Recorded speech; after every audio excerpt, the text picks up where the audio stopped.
Hi friends, రాజ్యాధికారం కోసం దాయాదుల మధ్య సాగిన వివాదం చివరకు కురువంశ వినాశనానికి కారణమైంది. ద్వాపరయుగం నాటి రాజకీయ, ఆర్థిక, సామాజిక పరిస్థితులను వివిధ పాత్రల ద్వారా వేదవ్యాసుడు తెలియజేశాడు.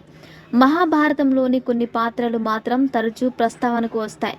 వీటిలో కర్ణుడు పేరు తెలియని వారు ఉండరు. కానీ కర్ణుడి వ్యక్తిత్వానికి ఏమాత్రం తీసుకొని ఉదాత్తమైన వ్యక్తి దుర్యోధనుడి సోదరుడు వికర్ణుడు. నిండు సభలో ద్రౌపదికి అన్యాయం జరుగుతుంటే పాండవులు సహా ధృతరాష్ట్ర, రభీష్మ, ద్రోణ, కృపాచార్యుడు చోద్యం చూసిన ఆ ఒక్కడే దుర్యోధనుని చర్యను ఎదిరించాడు. అలాగని కురుక్షేత్ర సంగ్రామంలో పాండవుల పక్షాన నిలవలేదు. అన్నదమ్ముల రక్త సంబంధానికి కట్టుబడి కౌరవుల పక్షాన యుద్ధం చేశాడు. వికర్ణుడు తన కౌరవ సోదరులతో హస్తినలో అల్లారు ముద్దుగా పెరుగుతూ సకల విద్యలను ఔపోసాన పట్టాడు.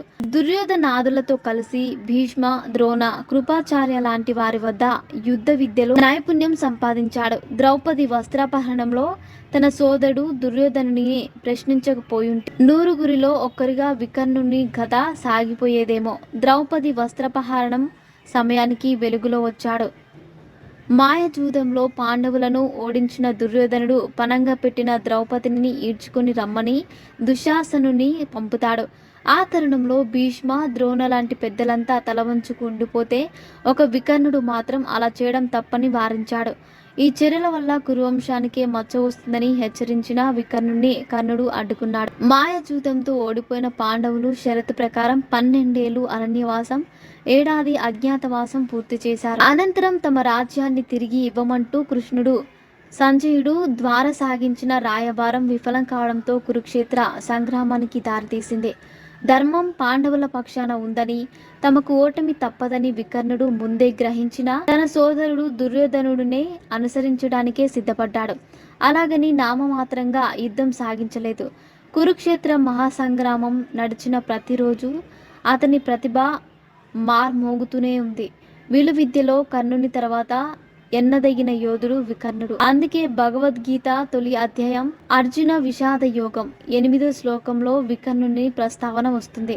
భవాన్ భీష్మచ్చ కర్ణచ్చ కృపచ్చ సమితిన్ జయాహ అశ్వత్థామ వికర్ణచ్చ సౌమదత్తి తదైవచ అని ద్రోణాచార్యులతో దుర్యోధనుడు అంటాడు. ద్రోణాచార్యులు, భీష్ముడు, కర్ణుడు, కృపాచార్యుడు, అశ్వత్థామ లాంటి యోధులంతా తన సరసన ఉన్నారంటూ దుర్యోధనుడు గర్వపడడం ఇందులో కనిపిస్తుంది. వికర్ణుడు ఎంత గొప్పవాడైనా అధర్మం పక్షాన నిలిచి పోరాడడంతో మృత్యువు తప్పలేదు. కురుక్షేత్ర సంగ్రామం 14వ రోజున భీముడితో వికర్ణుడు తలపడ్డాడు. ఇరువురి మధ్య జరిగిన భీకర యుద్ధంలో వికర్ణుడు ప్రాణాలను విడుస్తాడు. వికర్ణుని మరణానికి భీముని మనసు సైతం భారమైపోయింది. ఒక దశలో వికర్ణునితో యుద్ధం చేయడానికి భీముడికి నమస్కరించలేదు. కానీ క్షత్రియ ధర్మం ప్రకారం పోరాడి తీరాల్సిందే అంటూ వికర్ణుడు రెచ్చగొడతాడు. అలా చివరి వరకు తనను నమ్మిన ధర్మానికి కట్టుబడి కురుక్షేత్రంలో వీరమరణం పొందాడు. మరిన్ని ఇంట్రెస్టింగ్ అప్డేట్స్ కోసం మా ఛానల్ని సబ్స్క్రైబ్ చేసుకోండి.